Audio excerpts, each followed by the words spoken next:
경기도 외곽의 한적한 산업도로 위로 낡은 화물차 한 대가 천천히 달리고 있었다. 운전석에 앉아있는 남자는 공사장에서 일하는 하청업체 직원으로 사람들에게는 별다른 인상을 주지 않는 평범한 인물로 보였지만 그날 그의 차 뒤에는 믿기 힘든 광경이 이어지고 있었다. 밧줄로 묶여 끌려가고 있는 존재는 바로 진도견 한 마리였다. 그 개는 임신한 몸으로 숨을 몰아쉬며 끌려가고 있었고 누구에게도 도움을 청할 수 없는 처지였다. 남자에게 이 상황은 문제 해결의 한 방식에 불과했다. 그는 더 이상 불필요하다고 생각되는 생명을 차가운 방식으로 처분하려 하고 있었던 것이다. 한국 사회에선 여전히 동물 학대 사건이 뉴스에 오르내린다. 하지만 대부분은 짧은 분노와 동정으로 지나가 버린다. 남자도 잘 알고 있었다. 이곳은 외진 길이었고 보행자도 차량도 거의 지나가지 않는다. 아무도 보지 않는 곳에서 버려진 한 마리 개가 어떻게 되든 관심 가질 사람은 드물다는 사실이 그에게는 일종의 면죄부처럼 작용했다.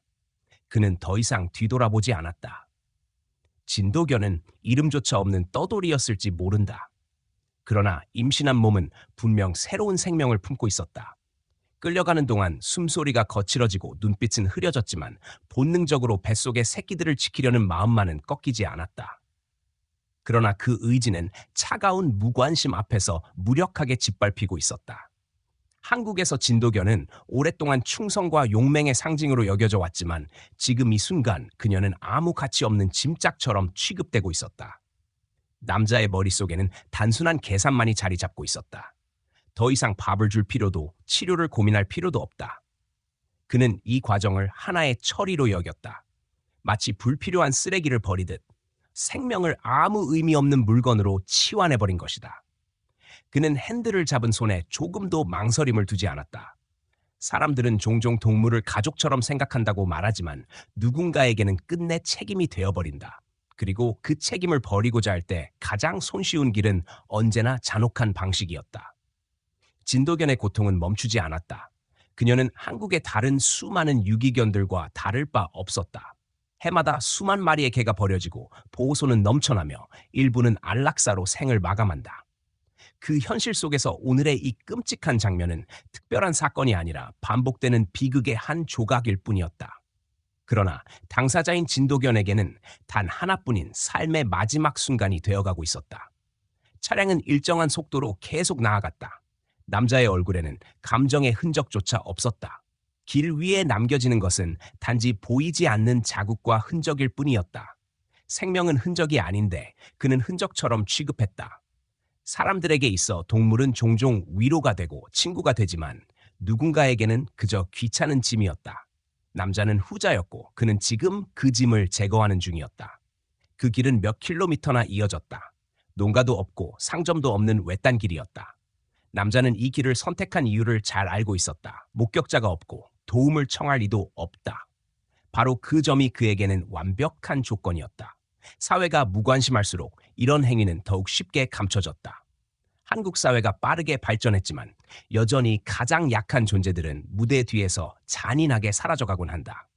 진도견의 호흡은 점점 짧아지고 의식은 멀어져 갔다. 그러나 생명을 품은 몸은 마지막 순간까지 버티려 애쓰고 있었다. 아이러니하게도 그 끈질긴 생존 의지는 남자의 무정한 계산과 정면으로 충돌하고 있었다. 생명을 이어가려는 힘과 끊어버리려는 힘이 같은 공간에서 팽팽히 맞서고 있었다. 남자는 그런 사실조차 몰랐다. 그의 관심은 전혀 다른 곳에 있었다. 오늘 일을 끝내고 나면 다시 공사장으로 돌아가 일상을 이어가면 그만이었다. 그는 아무 흔적도 남기지 않고 이 문제를 처리했다고 생각할 것이고 주변 누구에게도 이 일을 털어놓지 않을 것이다. 사회는 알지 못하고 그저 또 다른 하루가 흘러갈 것이다. 하지만 이 순간은 결코 사라지지 않는다. 도로 위를 질질 끌려가는 진도견의 존재는 한국의 어느 한 구석에서 여전히 약자가 당하는 현실을 상징하고 있었다. 인간의 편의가 동물의 고통을 덮어버리는 사회적 무관심, 책임을 회피하는 습관, 그 모든 것이 한 장면 속에 응축되어 있었다. 그리고 이 모든 상황을 외부에서 지켜볼 리가 있었다. 아직 남자는 눈치채지 못했지만 멀리서 다가오고 있는 또 다른 시선이 있었다. 그것은 사건의 전환점이자 이 비극이 단순한 끝으로 이어지지 않도록 만드는 신락 같은 가능성이었다. 남자는 여전히 아무것도 모른 채 차를 몰았고 진도견은 마지막 힘을 쥐어짜내며 버티고 있었다. 운명은 두 개의 전혀 다른 방향으로 흐르고 있었지만 곧 그 길이 충돌할 순간이 다가오고 있었다. 이날 같은 길 위로 또 다른 차량이 다가오고 있었다. 낡은 트럭을 운전하던 이는 이준호였다. 64세 나이로 젊은 시절부터 트럭을 몰며 농산물을 실어 나르고 생활비를 벌어온 인물이었다. 하루하루를 묵묵히 일해온 그에게 오늘은 평소와 다름없는 귀가 길이었다. 몇십 년간 반복된 일상 속에서 그는 특별한 기대나 자극을 바라지 않았다. 단순히 일을 마치고 집으로 돌아가 쉬고 싶은 마음뿐이었다. 그러나 멀리서 눈에 들어온 풍경은 그의 일상에 균열을 내고 있었다. 처음엔 그저 다른 차량이 앞에서 먼지를 일으키며 달리고 있다고 생각했다. 공사 차량이나 농업용 트랙터가 흙길을 달리면 흔히 볼 수 있는 흔적이었다. 하지만 이상한 예감이 점점 그를 옥죄기 시작했다.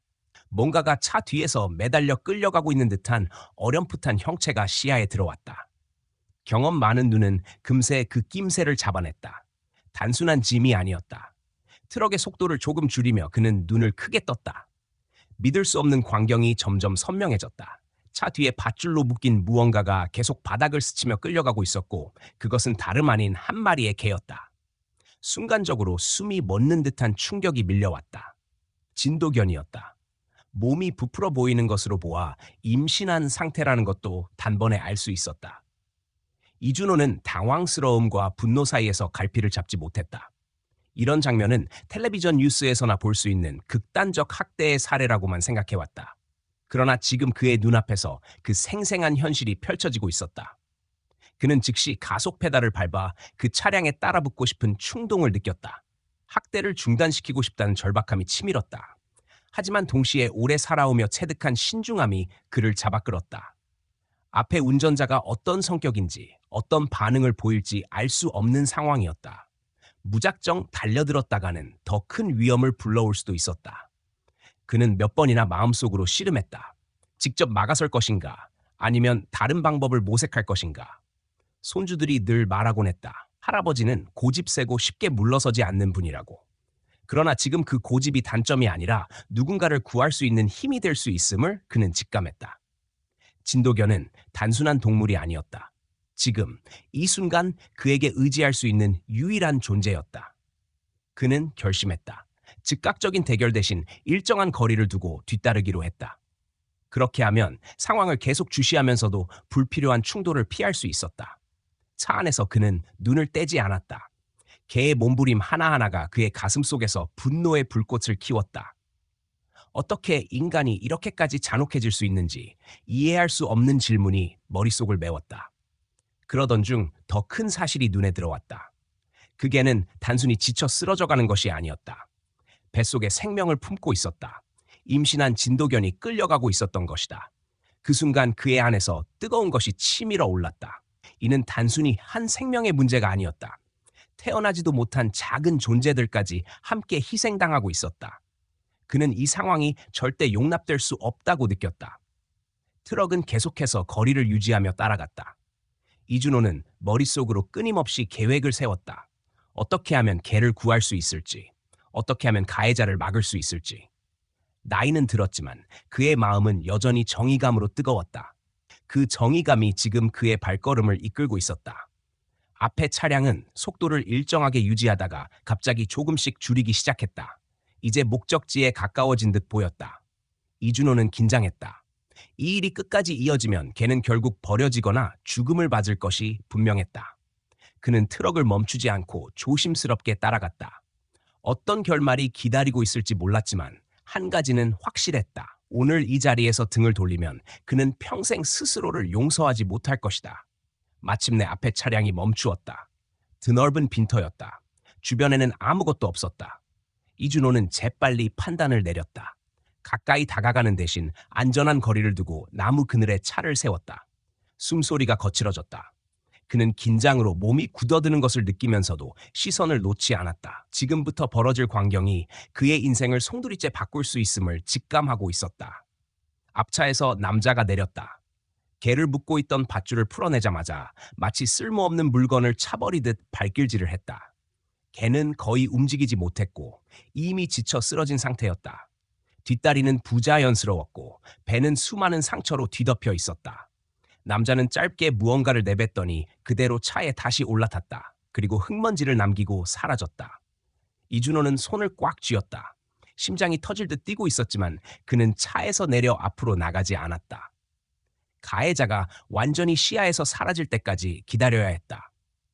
그 후에야 자신이 해야 할 일이 무엇인지 알았다. 오늘 여기서 그는 단순한 목격자가 아니라 누군가의 마지막 희망이 될 수도 있었다. 그렇게 한동안 시간은 정지한 듯 흘렀다. 남자의 차량은 먼지 속으로 사라졌다. 남겨진 것은 개 한 마리, 그리고 그 광경을 목격한 노년의 운전자뿐이었다. 이제 이야기는 전혀 다른 국면으로 들어서려 하고 있었다. 남자의 차량 소리가 멀어지고 흙먼지가 완전히 가라앉자 이준호는 조심스럽게 트럭 문을 열었다. 앞서 본 잔혹한 장면이 여전히 머릿속에 생생했지만 이제는 행동해야 할 차례였다. 땅 위에 남겨진 진도견은 거의 의식을 잃은 듯 누워 있었다. 숨은 불규칙했고 눈은 반쯤 감긴 상태였다. 배는 무겁게 부풀어 있었고 임신한 몸은 이미 지칠 대로 지쳐 있었다. 이준호는 차가운 현실 앞에서 잠시 말을 잃었다. 그는 오랫동안 트럭 운전사로 살아오며 다양한 풍경과 수많은 삶의 무게를 보아왔다. 그러나 지금 마주한 장면은 그 어떤 경험으로도 대비할 수 없었다. 한 생명이 잔혹하게 버려진 흔적이자 동시에 누군가에게 남겨진 마지막 기회였다. 그는 발걸음을 조심스레 옮겼다. 개가 놀라거나 더 고통을 느끼게 할까 두려웠다. 가까이 다가가자 미세한 신음소리가 들려왔다. 살아있었다. 하지만 언제 꺼질지 모르는 불안정한 불꽃처럼 위태로운 상태였다. 이준호는 심호흡을 하며 눈앞의 존재를 바라보았다. 자신이 이 자리에서 아무것도 하지 않는다면 이 개와 뱃속의 생명들은 곧 사라질 것이다. 그는 머릿속으로 떠올렸다. 예전부터 알고 지내던 김혜숙 할머니. 마을에서 오래도록 유기동물을 돌보며 살아온 분이었다. 사람들은 종종 그녀를 동네 보호소라 부르곤 했다. 치료를 전공한 것은 아니었지만 오랫동안 수많은 개와 고양이를 살려낸 경험이 있었다. 이 상황에서 의지할 수 있는 사람은 단 한 명, 바로 그 할머니였다. 문제는 여기서 그녀의 집까지 거리가 멀다는 것이었다. 그러나 다른 선택은 없었다. 지금 당장이라도 데리고 가야 했다. 트럭으로 개를 옮겨야 했고 그 과정이 쉽지 않으리라는 것도 알았다. 그러나 방법을 고민하기에 앞서 먼저 해야 할 일은 개에게 자신이 안전한 존재라는 것을 알려주는 것이었다. 이준호는 땅에 조용히 앉아 일정한 거리를 유지한 채 시간을 보냈다. 말소리를 낮추어 조용히 속삭였다. 위로와 다짐을 담은 목소리였다. 긴장으로 굳어있던 개의 몸은 쉽게 반응하지 않았다. 그러나 시간이 조금씩 흐르면서 눈동자가 미세하게 움직였다. 공포와 의심이 가득했지만 아주 작은 틈새에서 희미한 희망을 붙잡으려는 듯 보였다. 그는 서두르지 않았다. 한참 동안 그렇게 앉아 있었다. 해가 기울고 어둠이 내리기 시작할 때 기적처럼 작은 변화가 일어났다. 개가 아주 느린 속도로 고개를 옮겼다. 그리고 조금씩 몸을 움직이며 이준호 쪽으로 가까워졌다. 한 걸음이 아니라 겨우 몇 센티미터에 불과했지만 그 움직임은 모든 것을 바꾸는 신호였다. 그 순간 이준호의 가슴은 벅차올랐다. 개가 마침내 자신을 받아들일 준비가 되어 있었다. 그는 서둘러 준비해둔 방수포를 꺼냈다. 평소 화물을 덮는 데 사용하던 깨끗한 천이었다. 그 천을 조심스럽게 개의 몸 밑으로 밀어넣으며 이동을 준비했다.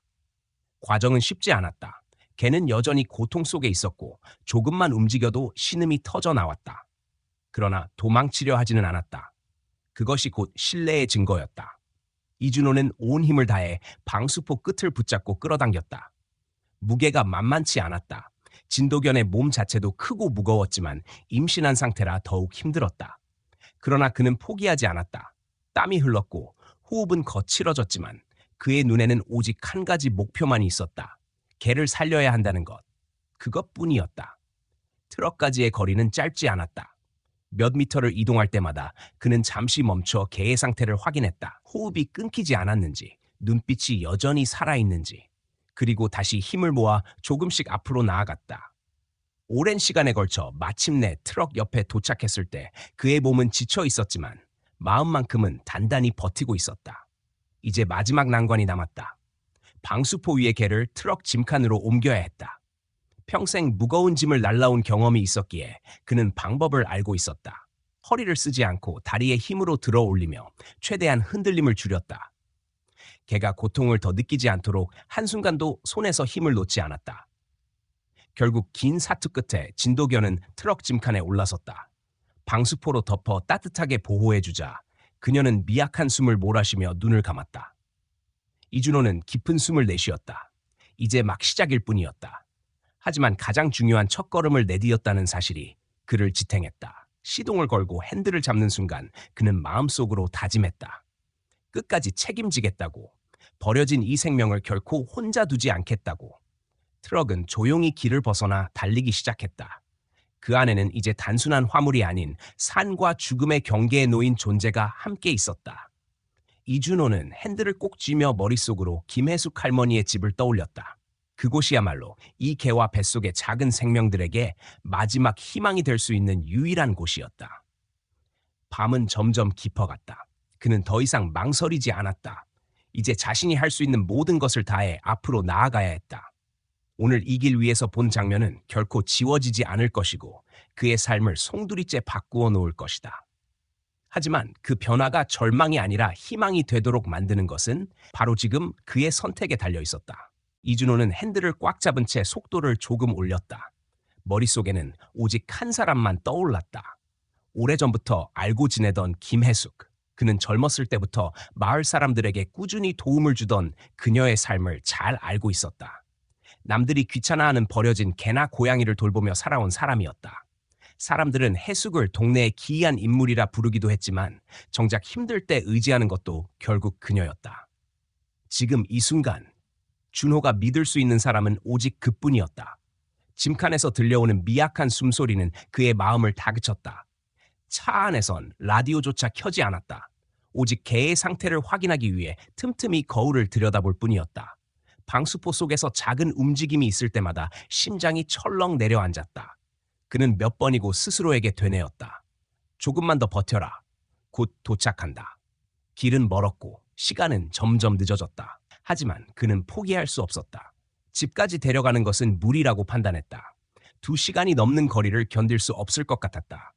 결국 선택지는 하나였다. 김혜숙의 집. 그곳은 여기서 차로 30분 남짓한 거리였다. 그의 경험으로는 이 정도 시간이면 아직 가능성이 있다고 생각했다. 운전하는 동안 과거의 기억이 불현듯 떠올랐다. 젊은 시절 공사장에서 다치고 버려진 개를 본 적이 있었다. 그때는 아무것도 할 수 없었다. 그 기억은 오래도록 마음의 상처로 남아 있었다. 오늘의 상황은 그때와 같지 않았다. 이번엔 결코 외면하지 않으리라. 그렇게 스스로 다짐했다. 트럭은 밤길을 달려갔고 그의 눈은 피로에 젖어 있었지만 마음만은 점점 단단해졌다. 한참 후 익숙한 불빛이 보였다. 김혜숙의 집이었다. 작은 시골집이지만 언제나 따뜻한 기운이 감도는 곳이었다. 그는 차를 세우고 재빨리 짐칸으로 향했다. 방수포를 젖히자 개의 눈동자가 희미하게 움직였다. 아직 살아 있었다. 그것만으로도 다시 힘이 솟았다. 그는 방수포 가장자리를 잡고 개를 조심스럽게 내렸다. 무게는 여전히 버거웠지만 주저할 수 없었다. 몇 걸음마다 잠시 멈춰 상태를 살폈다. 집 앞에 도착했을 때 이미 숨이 거칠었지만 여전히 끈질기게 이어지고 있었다. 그는 문을 두드렸다. 잠시 후 김혜숙이 문을 열고 나왔다. 그녀는 놀란 눈빛으로 트럭 쪽을 바라봤다. 오랜 세월 수많은 동물을 돌보아온 그녀의 눈은 한눈에 상황을 이해했다. 말이 필요 없었다. 즉시 안으로 들어오라는 손짓이 이어졌다. 방 안에는 간단한 약품과 기구들이 마련되어 있었다.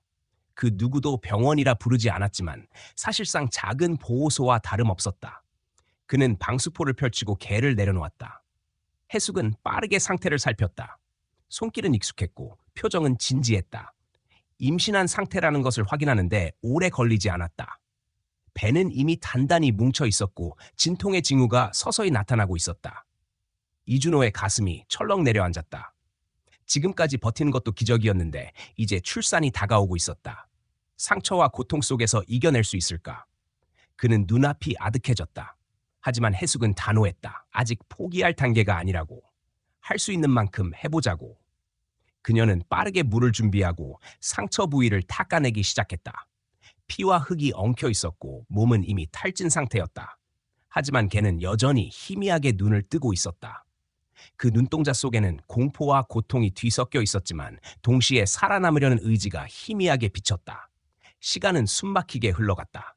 이준호는 방 안을 서성이며 차마 눈을 떼지 못했다. 해숙은 경험 많은 손길로 필요한 처치를 이어갔다. 생리식염수를 주입해 탈수를 완화하고 소독약으로 상처를 닦아냈다. 한쪽에선 깨끗한 천이 준비되었고 따뜻한 물도 끓고 있었다.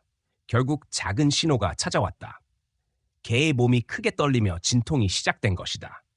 그 순간 방 안의 공기는 한층 더 긴장으로 가득 찼다. 이준호는 숨조차 쉬기 힘들었다. 그는 손을 모으고 가만히 기도했다. 제발 살아남아 달라고. 첫 번째 새끼가 세상 밖으로 나왔다. 아주 작고 연약한 몸이었지만 미약한 울음소리가 방 안에 울려 퍼졌다. 해숙은 곧바로 아이를 닦아내고 어미 곁에 두었다. 개는 지쳐 있었지만 본능적으로 새끼를 핥으며 돌보았다. 이 장면은 그 어떤 말로도 표현할 수 없는 기적이었다. 이준호의 눈가가 젖어들었다. 그는 손등으로 눈물을 훔치며 다시 숨을 고르려 했다. 하지만 끝난 게 아니었다. 곧이어 두 번째, 세 번째 새끼가 태어났다. 각각의 순간마다 긴장과 안도의 한숨이 교차했다.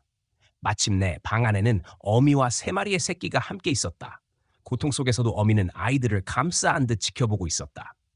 해숙은 고개를 끄덕이며 작은 미소를 지었다. 기적 같은 순간이었다. 이준호는 말없이 그 광경을 바라보았다. 오늘 하루가 그의 인생을 완전히 바꿔놓았다. 일을 마치고 돌아오는 길에 우연히 목격한 한 장면이 이렇게 이어질 줄은 상상조차 못했다. 하지만 그는 알았다. 이제부터 자신은 더 이상 같은 삶을 살 수 없을 것이라는 것을. 그는 조용히 다짐했다. 여기서 끝내지 않겠다고. 이 개와 새끼들이 새로운 삶을 시작할 수 있도록 끝까지 책임지겠다고. 그리고 언젠가 반드시 그 잔혹한 남자를 찾아내어 정의를 세우겠다고. 방 안에는 여전히 숨소리가 가득했다. 약한 숨과 울음, 그리고 안도의 호흡, 그 모든 것이 어우러져 새로운 이야기가 시작되고 있었다. 이준호는 다시금 마음속으로 속삭였다. 이제 살아남을 수 있다고. 이제 희망이 있다고. 방 안은 한순간의 긴장과 기적이 교차하는 장소가 되었다. 어미 진도견은 탈진한 상태였지만 새끼들을 곁에 두자 본능적으로 핥으며 살려내려는 힘을 발휘했다. 김혜숙은 손을 멈추지 않았다. 작은 몸들이 체온을 유지할 수 있도록 천으로 감싸고 어미의 곁에 놓아 젖을 물릴 수 있도록 했다. 이준호는 숨조차 크게 내쉬지 못한 채 그 장면을 바라봤다. 그는 평생 수많은 무거운 짐을 나르며 살았지만 지금 이 순간처럼 무거운 책임감을 느낀 적은 없었다. 첫 번째 새끼가 작은 울음을 터뜨리자 방 안은 마치 살아 움직이는 듯했다. 해숙은 능숙하게 아이를 닦고 체온을 확인하며 어미 옆에 두었다. 어미는 지쳐 있었지만 아이를 향한 시선만큼은 또렷했다. 두 번째 새끼가 태어나고 또 세 번째 새끼가 이어졌다. 각각의 순간마다 준호는 마치 자기 손주가 태어나는 것처럼 마음이 흔들렸다. 해숙은 작은 숨소리를 귀 기울여 확인했다. 새끼들이 젖을 물자 한숨 돌린 표정을 지었다. 그러나 안심하기에는 아직 이르다고 했다. 어미는 여전히 출혈이 많았고 몸 상태가 극도로 약해져 있었다. 언제든 위험이 닥칠 수 있었다. 준호는 의자에 앉아 손을 꽉 쥐고 있었다. 아무런 도움이 되지 못하는 자신이 답답했지만 그는 마음속으로 계속 다짐했다. 여기서 절대로 포기하지 않겠다고. 시간은 천천히 흐르며 어둠은 짙어졌다. 방 안은 작은 숨소리와 신음으로 가득했다. 준호는 그 소리를 들으며 자신의 삶을 돌아보았다. 젊을 때는 가족을 먹여 살리기 위해 일에만 매달렸다. 아내를 병으로 떠나보내고 홀로 아이들을 키워냈다. 늘 바쁘게 살아오면서도 세상에서 가장 연약한 존재들에게 눈길을 주는 일에는 서툴렀다. 그런데 오늘 그는 다른 선택을 했다. 그 선택은 단순히 개를 구하는 일이 아니었다. 자기 삶의 방향을 완전히 바꾸는 일이었다. 해숙은 어미의 배를 조심스레 만져가며 남은 새끼가 없는지 확인했다. 다행히 세 마리로 끝난 듯 보였다. 그 순간 그녀는 조용히 말했다. 이 아이는 이제 이름이 필요하다고. 새끼들이 살아남으려면 어미가 끝까지 버텨야 했고 그러기 위해서는 무엇보다 의지가 필요했다. 그녀는 눈길을 준호에게 돌렸다. 이제 당신이 이름을 지어주라고 했다. 준호는 잠시 망설였다. 평생 이름을 붙이는 일은 자기 자식이나 손주에게만 해당된다고 생각했는데 지금은 달랐다. 그는 천천히 입을 열었다. 바람이라고 부르자고. 오늘 이 자리까지 버텨온 힘, 보이지 않지만 끝까지 흘러온 기운이 마치 바람 같다고 느꼈기 때문이다. 해숙은 고개를 끄덕였다. 이름은 곧 살아있다는 증거라고 했다. 그 순간 어미 진도견은 힘겹게 눈을 떴다. 그녀의 시선은 흔들렸지만 작은 아이들을 향한 애착은 분명했다. 준호는 가슴이 벅차올라 눈시울이 뜨거워졌다. 자신이 붙여준 이름이 그녀의 운명의 힘이 되기를 간절히 바랐다.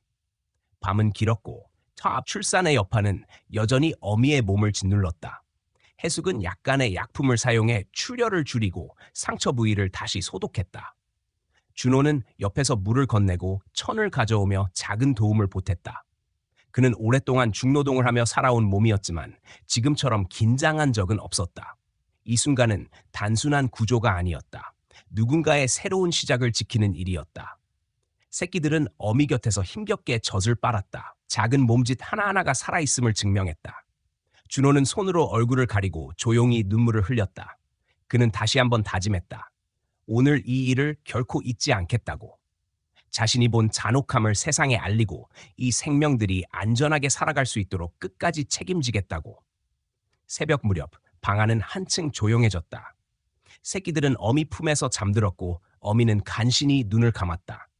해숙은 의자에 앉아 깊은 숨을 내쉬었다. 긴 밤이 끝났음을 알리는 순간이었다. 그러나 준호는 알고 있었다. 진짜 싸움은 이제부터 시작이라는 것을. 어미와 새끼들은 여전히 위태로웠고 그들의 삶은 앞으로 많은 장애물에 부딪힐 것이 분명했다. 그는 의자에 앉아 어둠이 걷히는 창밖을 바라보았다. 세상은 여전히 무심할지 몰랐다. 그러나 자신은 달라졌다. 이제 그는 단순히 트럭 운전사가 아니었다. 누군가의 생명을 지켜낸 사람이었고 앞으로 더 많은 책임을 짊어질 준비가 된 사람이었다. 방 안에 남겨진 공기는 무겁지만 동시에 새로운 희망으로 채워져 있었다. 작은 생명 3마리와 어미 진도견 그리고 2 노인은 그 공간에서 서로의 삶을 바꾸고 있었다. 준호는 다시금 이름을 되뇌었다. 바람. 오늘 불어온 바람은 단순한 우연이 아니라 새로운 길을 열어주는 운명이었다. 그의 마음속에는 이미 하나의 결심이 자리 잡았다. 언젠가 반드시 오늘 이 개를 버리고 학대하던 그 남자를 찾아 정의를 세우리라는 결심이었다. 그러나 지금은 눈앞에 생명을 지키는 것이 우선이었다. 그는 손을 모아 눈을 감았다. 그리고 조용히 바람에게 말했다. 이제 시작이라고. 살아남으라고. 이준호는 밤새 눈을 붙이지 못했다. 방 한쪽에서 어미 진도견과 새끼들이 겨우 숨을 이어가고 있는 모습을 지켜보면서 그는 마음속으로 수없이 같은 다짐을 반복했다. 반드시 이 아이들을 지켜야 한다. 그러나 그것만으로는 충분하지 않았다. 학대의 현장을 직접 목격한 이상 그는 이 잔혹한 일을 저지른 사람을 반드시 밝혀내야 한다고 생각했다. 그는 머릿속에서 그날의 장면을 하나하나 되짚었다. 차 뒤에 매달린 개, 그 끔찍한 모습, 그리고 차체에 선명하게 보였던 로고와 번호판. 그의 눈은 오래도록 도로를 달려왔고 작은 숫자 하나도 놓치지 않을 만큼 훈련되어 있었다. 그는 그것들을 또렷이 기억하고 있었다. 기억은 분노와 결심을 더 단단하게 만들었다. 새벽이 지나고 아침이 밝았다. 해숙은 여전히 바쁜 손길로 어미의 상처를 살피고 있었다. 준호는 조용히 옆에서 물과 수건을 건넸다. 그는 해숙에게 조심스레 말을 꺼냈다. 어제의 일을 경찰에 알리겠다고. 해숙은 잠시 그를 바라보다 고개를 끄덕였다. 그녀도 오래도록 수많은 학대 사례를 보아왔지만 이렇게까지 잔혹한 장면은 드물었다. 그러나 그녀는 동시에 현실을 알고 있었다. 신고한다고 해서 쉽게 해결되지는 않을 것이라는 점을. 준호는 흔들리지 않았다. 자신의 눈으로 직접 본 것을, 자신이 느낀 분노와 책임을 결코 덮을 수 없었다. 그는 곧장 경찰서로 향했다.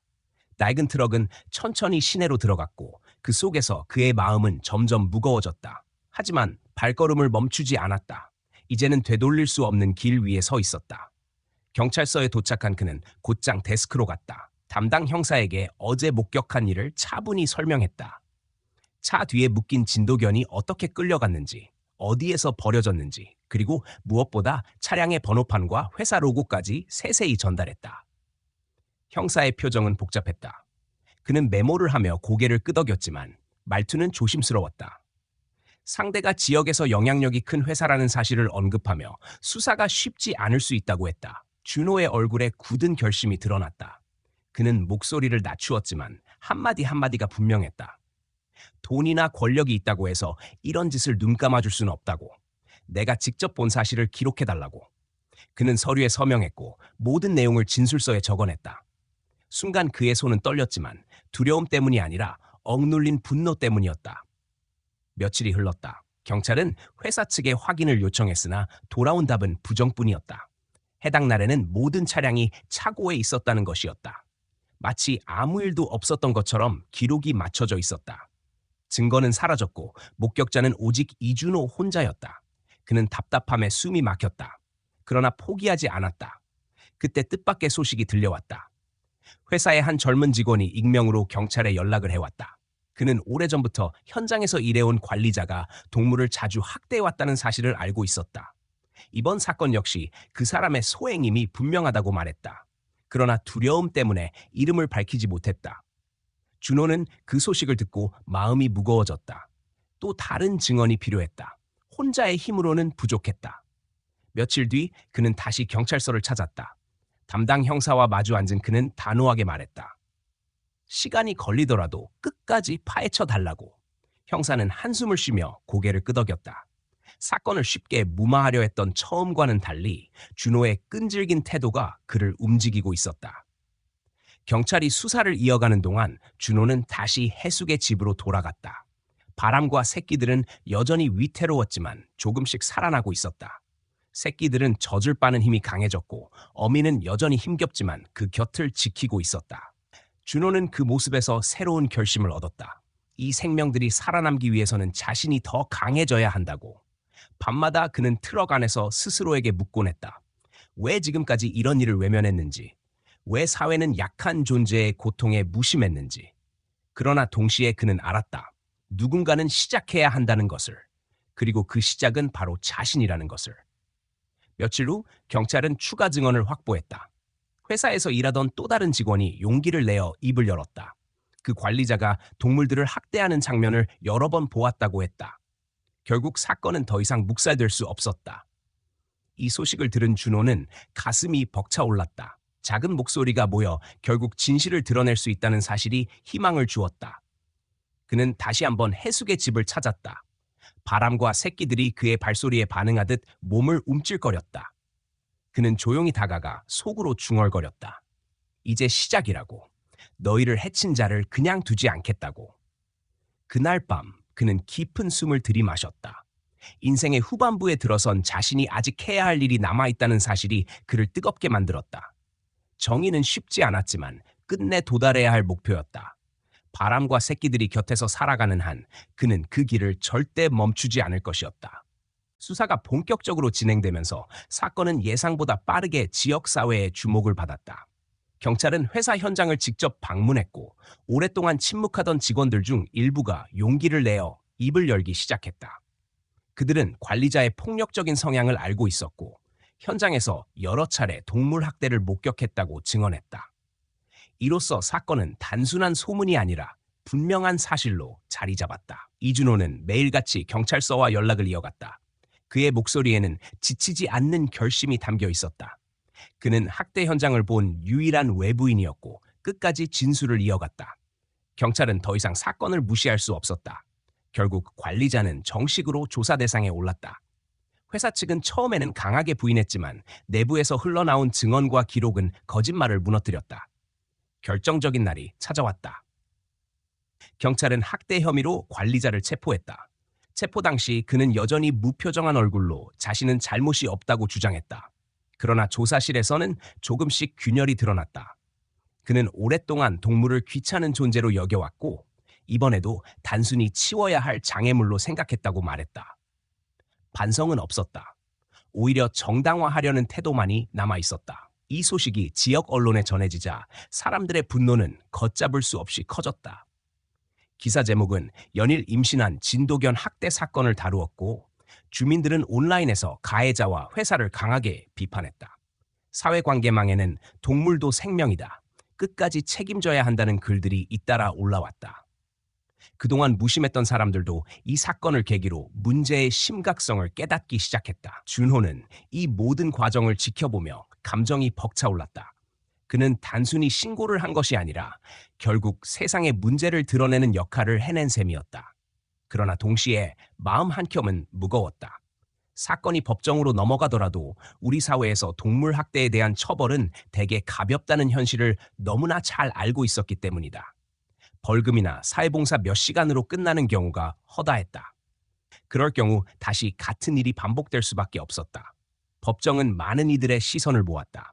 가해자는 변호사를 대동하고 나타났고 여전히 자신의 행동을 정당화하려 했다. 그러나 법정에 제출된 증거와 증언은 분명했다. 이준호는 증인석에 앉아 차분하게 그날의 상황을 설명했다. 그는 감정을 억누르며 사실만 전달했지만 그의 목소리에는 무게가 실려 있었다. 판사는 진지하게 귀 기울였다. 직원들의 증언도 이어졌다. 그들은 관리자가 예전부터 개와 고양이를 학대해 왔으며 현장에서 수없이 그런 장면을 봤다고 말했다. 특히 한 직원은 자신의 아이가 사건 기사를 읽고 울며 물었다는 사실을 털어놓으며 눈시울을 붉혔다. 법정안은 순간적으로 숙연해졌다. 마침내 판결이 내려졌다. 관리자는 징역 2년, 거액의 벌금, 그리고 동물보호단체에서의 사회봉사 300시간을 선고받았다. 통상적인 판결보다 훨씬 무거운 처벌이었다. 판사는 판결문에서 이번 사건의 잔혹성을 강조하며 동물도 인간과 마찬가지로 존중받아야 한다는 점을 명확히 했다. 이는 한국 사회에서 드물게 동물 학대 사건에 대해 강력한 메시지를 던진 판결이었다. 그 소식을 들은 순간 이준호는 긴 숨을 내쉬었다. 그동안 짓눌렸던 마음이 조금은 풀리는 듯했다. 그는 곧장 해숙의 집으로 향했다. 그곳에는 여전히 바람과 새끼들이 기다리고 있었다.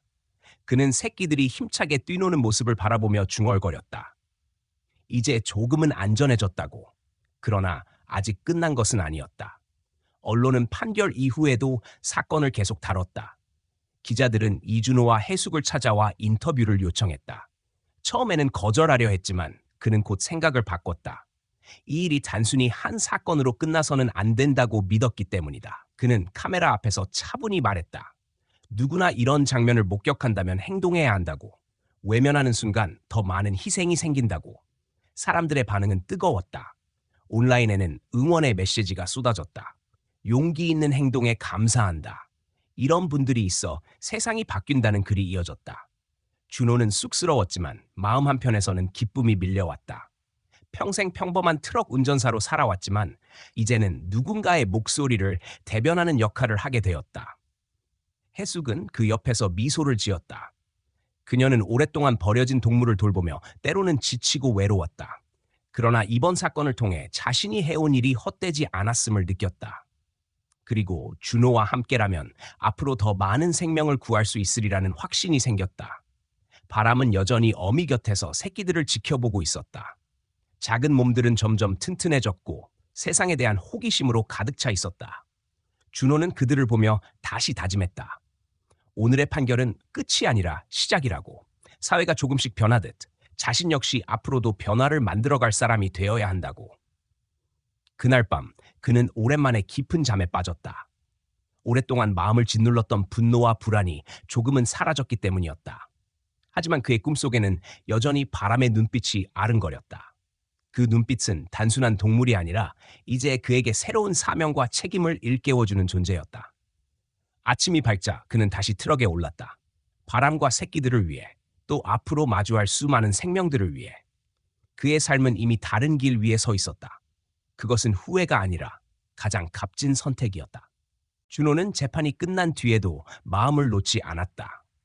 판결은 분명 무거웠고 사회적 반향도 컸지만 그는 이 사건이 단순히 하나의 기사로 끝나지 않기를 바랐다. 그는 해숙과 함께 지역 모임에서 동물 보호에 관한 이야기를 나누기 시작했다.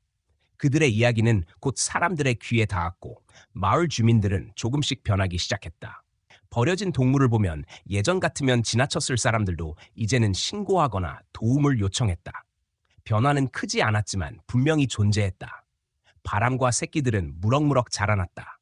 세 마리의 새끼는 각기 다른 가정으로 입양되었고 따뜻한 손길 속에서 새로운 삶을 시작했다. 준호는 입양 가정에서 보내오는 사진을 볼 때마다 미소를 지었다. 작은 아이들과 함께 뛰노는 모습, 집안의 한 일원으로 받아들여진 모습은 그에게 큰 위안이 되었다. 바람은 여전히 해숙의 집에 남아 있었고 이제 준호의 삶과 깊이 얽혀 있었다. 그는 매일같이 그곳을 들렀고 바람은 그의 발소리만 들어도 반가움으로 반응했다. 시간은 빠르게 흘렀다. 언론은 사건을 잊었지만 사람들의 기억 속에는 희미하게 남아 있었다. 그러나 준호와 해숙에게는 결코 희미하지 않았다. 그들에게 바람과 새끼들은 살아있는 증거였고 그날의 다짐은 여전히 이어지고 있었다. 준호는 퇴직 후에도 트럭을 몰며 유기동물을 실어 나르는 일을 자청했다. 길가에 버려진 개나 고양이를 발견하면 주저없이 차에 태워 해숙의 집이나 인근 보호소로 데려갔다. 그의 삶은 완전히 달라졌다. 몇 달 뒤 예상치 못한 전화가 걸려왔다. 판결을 내렸던 판사가 다시 준호를 찾은 것이다. 그는 짧게 말했다. 이번 사건이 판례로 남았고 앞으로 동물 학대 사건의 기준이 될 것이라고. 준호는 잠시 말이 막혔다. 자신이 단순히 옳다고 믿어 행동한 일이 결국 사회의 기준을 바꾸는 계기가 되었다는 사실이 믿기지 않았다. 그는 오래도록 핸드폰을 쥔 채 깊은 생각에 잠겼다. 바람은 점점 회복했고 예전처럼 힘차게 걸을 수 있게 되었다. 다만 다리에는 여전히 흔적이 남아 있었고 그 흉터는 영원히 지워지지 않을 것이다.